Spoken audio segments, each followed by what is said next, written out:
मधलं poll votes आणि counted votes याच्यामधला जर डिफरन्स आला किंवा एखाद्याने असणारं रिकाउंटिंग मागितली आणि ती रिकाउंटिंग त्यांनी EVMची मागितली नाही, तर त्यांनी असणारं रिकाउंटिंग ही असणारं व्हेरीफाईड पेपर ट्रेलची असणारं त्या ठिकाणी मागितली, तर त्याच्यातला निकाल कुठला मान्य करायचा हे पार्लमेंटने ठरवलेलं आहे. EVMचं काउंटिंग झाल्यानंतर रिझल्ट डिक्लेअर करणं हे अपेक्षित असतं आणि ते रिझल्ट डिक्लेअर केल्याच्या वेळेस रिकाउंटिंग पुन्हा मागितली असेल आणि VVPATची असणारं रिकाउंटिंग मागितली असेल आणि ती VVPATची रिकाउंटिंग झाली असेल आणि त्याच्यामध्ये मग रिझल्ट कोणाचा मानायचा, EVMचा मानायचा की VVPAT मधला असणारा रिझल्ट मानायचा, तर पार्लमेंट स्वतःहून असणारं म्हणत आहे की VVPAT मधला असणारा जो रिझल्ट आलेला आहे तोच अंतिम रिझल्ट आहे असं त्या ठिकाणी मानलेलं आहे.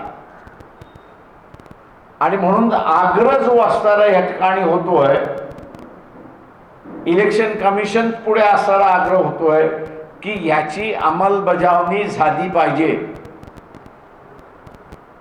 पोल वोट्स आणि काउंटेड वोट्स याच्यामधला फरक आला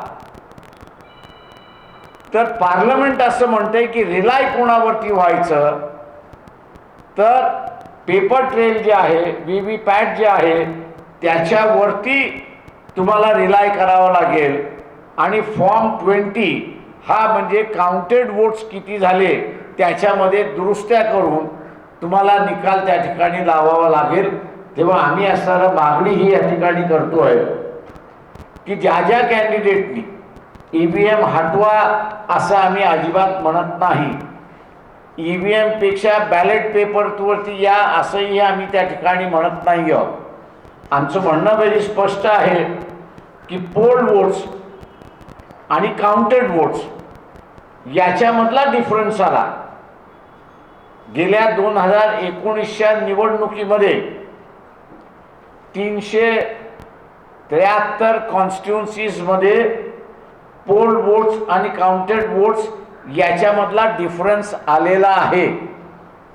इलेक्शन कमिशन अजूनही हा डिफरन्स आला का याचं उत्तर देत नाही अशी असणारी परिस्थिती आहे. सोलापूरमधल्या इलेक्शनच्या संदर्भात की ज्याचं मी असणारं रिप्रेझेंट करतोय वकील म्हणून, रिटर्निंग ऑफिसरनी ॲफिडेव्हिट दिलेला आहे की काउंटेड वोट्स आणि पोल वोट्स टेक्निकल फॉल्टमुळे फरक आलेला आहे. हे एका इलेक्शन कंडक्ट करणारा रिटर्निंग ऑफिसर IAS ऑफिसर जो आहे त्यांनी ॲफिडेव्हिटवरती असणारं कबूल केलेलं आहे. परंतु इलेक्शन कमिशनच्या वतीने, हा माझा आरोप आहे, इलेक्शन कमिशनच्या वतीने असे प्रयत्न केल्या जातात आहेत की ही पिटिशन डिस्मिस व्हावी. तेव्हा इलेक्शन कमिशन सुद्धा सरळ हाताने येत नाही असा आमचा आरोप आहे त्या ठिकाणी. आणि म्हणून यापुढे इलेक्शन कमिशनच्या विरोधात आम्ही असणारं आंदोलन त्या ठिकाणी छेडणार आहोत. आणि ते म्हणजे एकदा EVM मध्ये पोल वोट्स आणि काउंटेड वोट्स याच्यामधला फरक आला तर इलेक्शन रिझल्ट्स डिक्लेअर करता कामा नये.